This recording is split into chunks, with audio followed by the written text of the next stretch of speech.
Alors, si l'on se fie aux chiffres de ces dernières années, au taux de réussite au baccalauréat, mais aussi au nombre de mentions très bien en augmentation, l'école française serait devenue le phare de l'éducation dans le monde. Et oui, c'est une success story et authentique. Et donc, pour comprendre les origines de ce triomphe, eh bien, nous sommes ce matin avec l'un des pères fondateurs de l'école moderne, c'est monsieur Gilles Levure. Crevure. Oui, enfin, un peu de respect, j'ai pas été loin à l'école, mais quand même, là... Non, mais je crois qu'il parle de lui. Oui, D'accord. c'est Gilles Crevure. Je ne sais pas si vous m'entendez bien. C'est son nom. Si, on monsieur Crevure, vous entend, absolument. oui. Alors, Gilles Crevure, oui, je me disais. Il est remonté comme un coucou, le Gilles. Alors, Gilles Crevure, le grand public ne vous connaît pas, mais vous avez travaillé 30 ans dans les ministères de l'Éducation nationale, à la rédaction des programmes scolaires notamment, et donc vous avez vu passer tous les ministres, gauche et droite confondus, depuis François Mitterrand. Absolument.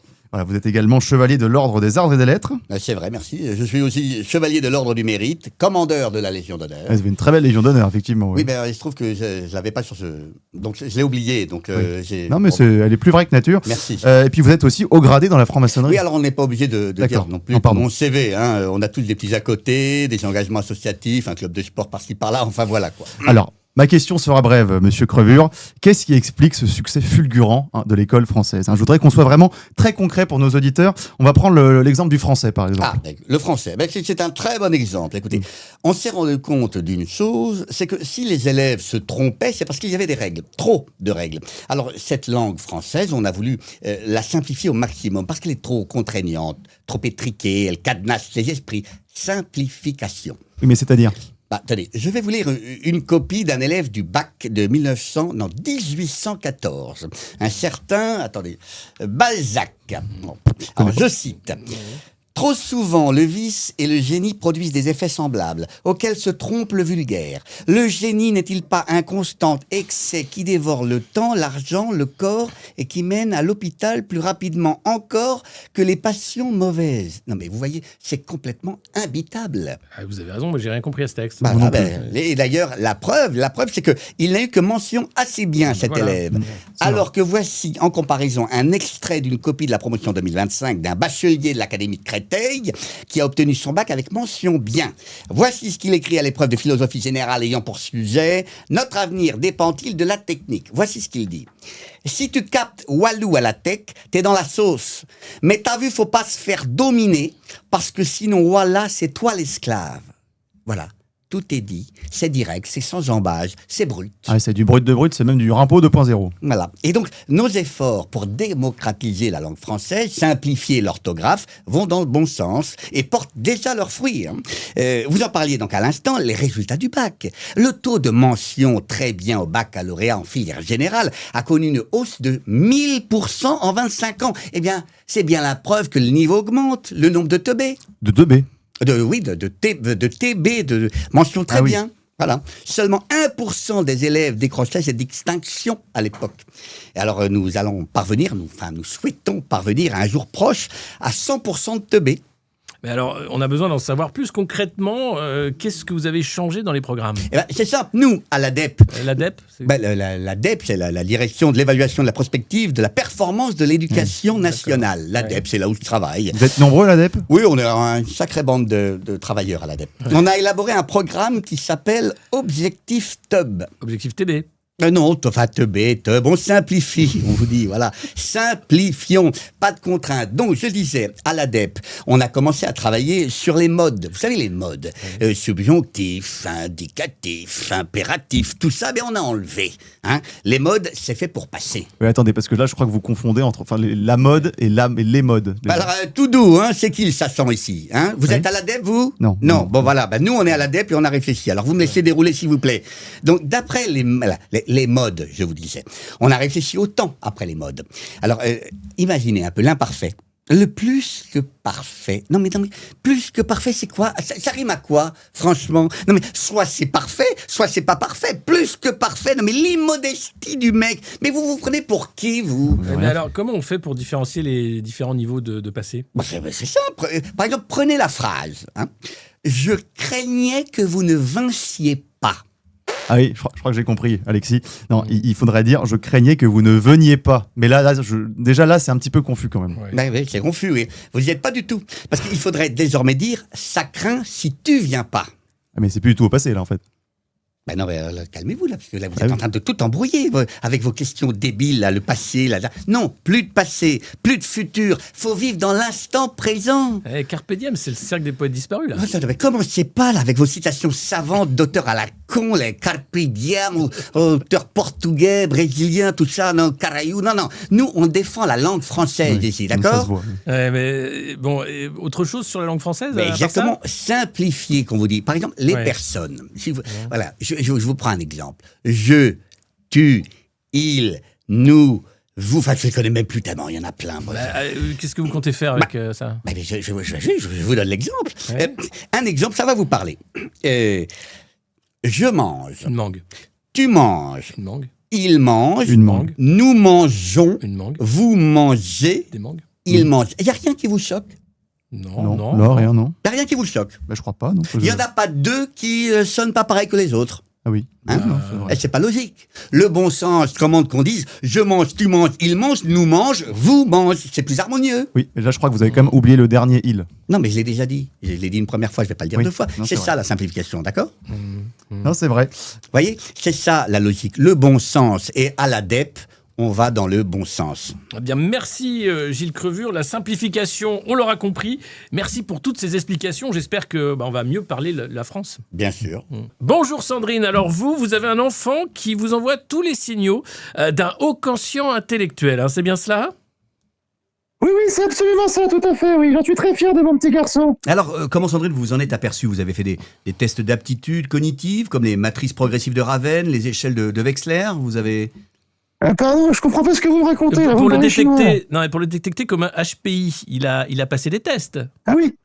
Oui, absolument, il a fait le test du caca popo. Ah, je connais pas celui-là. moi non C'est, mais c'est quoi? Mais il a fait caca dans le pot à 4 ans et demi. Ah oui. Tardif, donc atypique, c'est ça? Oui, puis quand on lui enlevait sa tablette, il se mettait à hurler, alors que son père et moi, on savait à peine s'en servir d'une tablette. Ah oui, parfois ça saute une génération. Pardon, vous avez dit quoi, là? Non, rien, c'est parce que il hurlait quand on lui enlevait son dessin animé. Vous êtes aperçu donc de ce haut potentiel à Kevin. Ah oui, mais il s'appelle Jordan, par contre. Ah, c'est bien tenté, Alexis. Ouais, C'était je pas sais, loin. hein. Oui, bon. Non, mais c'est plutôt plus tard à l'école, on s'est aperçu en fait qu'au moment d'apprendre à compter, Jordan, lui, il lisait pas 1, 2, 3, 4, 5, 6. Oui, on a compris, mais il faisait quoi alors, Jordan? Il comptait comment? Ah ben lui, il comptait 1, 2, 7, 10. Oui, sorte de dyscalculie, c'est ça? Oui.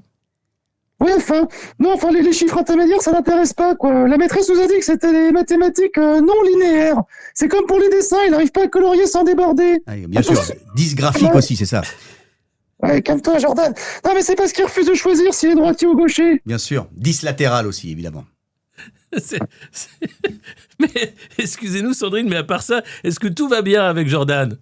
Ah bah si, évidemment, il est dyslexique. Dyslexique, oui, évidemment, oui. Oui. Et il a des troubles de l'attention, des difficultés pour se laver, pour se nourrir. Il se tue dessus aussi, je crois. Ah, enfin, c'est un dysfonctionnel, quoi. Un vrai petit numéro 10. Ah bah vous savez, ces petits-là, ils sont tellement en avance. Oui. Au final, ils en sont en retard, hein, tellement ils sont en avance, on a bien compris, mais on a hâte de les voir arriver sur le marché du travail, ça va être quelque chose. Et alors, Sandrine, vous savez déjà ce qu'il veut faire plus tard, Ah votre oui, petit oui. Jordan? Oui, absolument. Alors il choisit, il sait pas trop encore. Soit il sera footballeur, soit il sera influenceuse. Ah bah voilà, influenceuse, hein, quand on est un petit garçon de 15 ans, c'est tout à fait cohérent. Hein. Eh ben on lui souhaite bonne chance à votre petit Jordan, et tout de suite un autre auditeur au standard, il s'appelle Émile, il est conducteur de bus dans Lyon, et lui, il est amoureux de l'école. Bonjour, Émile. Oui, bonjour. Plus exactement amoureux des petits écoliers, quoi. Tous les jours, je les attends, là, pour l'heure du goûter. Oui, c'est-à-dire? Les petits écoliers, là, c'est délicieux, là, quand c'est bien craquant, là, ça se fond dans la bouche. Oui. Il y a eu méprise, Émile. Vous parlez des gâteaux, les petits écoliers, alors que c'est vrai que c'est délicieux, hein, mais nous, ce n'est pas le sujet du jour, nous. Ah non, moi je parle des petits écoliers, moi, avec leur petit uniforme, leur cartable, là, qui viennent dans mon bus à la sortie de l'école. Ah, écoutez, d'accord, bah écoutez, Émile, très bien, après tout, qui sommes-nous pour juger, hein, il faut tout pour faire un monde. Écoutez, bon vent, Émile, hein, et surtout, pas d'alcool au volant. Jour de voyance marrant, vous fait rire la semaine entière. On se moque de tout, on n'a pas de tabou. Sans transition, on enchaîne. Ah, mince, j'ai mis une transition, il fallait pas. Oui, non, mais alors, ça c'est une déformation professionnelle, oui. Alors, sans transition, mais néanmoins avec une transition, parce qu'en attendant que tous ces petits génies débarquent sur le marché de l'emploi, eh bien, il faut bien quelqu'un pour s'en occuper en classe. Et nous avons avec nous un prof New Generation. Et là aussi, la France a innové en s'adaptant à l'époque avec le recrutement de profs toujours plus flexibles. Justement, nous sommes avec Sylvain. Sylvain, bonjour. Bonjour. Alors à la ville, Sylvain, vous êtes crépier et tout récemment, vous vous êtes lancé dans une nouvelle aventure en devenant prof Uber. Vous faites partie de ce contingent exceptionnel de volontaires recrutés sur concours. Alors dites-nous comment ça s'est passé. Alors le concours c'était l'année d'avant. Moi c'est mon beau-frère en fait, c'est un peu l'intello de la famille. Et il m'en a parlé, il a vu passer ça dans le journal et il m'a dit comme quoi qu'il recrutait. Alors moi ça m'arrangeait vachement parce que je double avec les crêpes quoi. Allez, parce que vous continuez à faire votre métier de crépier. Ah bah oui. Moi c'est simple, j'ai une appli sur le téléphone, j'ai fusionné les deux. Et quand je réserve pour une course, je rapplique dans les 2 heures. Et vous n'avez jamais eu de problème ? Ah si, une fois, le truc tout con. Un jour, j'avais un cours sur la laïcité à la Courneuve. C'était un peu la course, m'embrouille dans mes affaires. À peine arrivé, je me rends compte que j'ai ramené un stock de Savoyard. Bah et alors ? La Savoyard au lardon. Ah oui, Ah oui, ouais, c'est con. évidemment, oui. dur. Et vous avez fait comment ? J'avais de l'huile d'olive, du fromage de brebis, du coup j'ai fait des djebel. Astucieux, Sylvain, mais alors rassurez-nous, vous avez eu une formation quand même. Ah bah oui, attendez, vous me prenez pour qui? J'ai passé un CAP, j'ai travaillé 2 ans sur le port de l'Orque-Mariacaire à la crêperie du Forban. D'accord, mais alors moi, je parlais de votre activité de prof, moi, la formation. Ah non, ça, bon, sans vous dire que c'est le même métier, c'est quand même pas très éloigné. Bah, c'est-à-dire, comment ça ?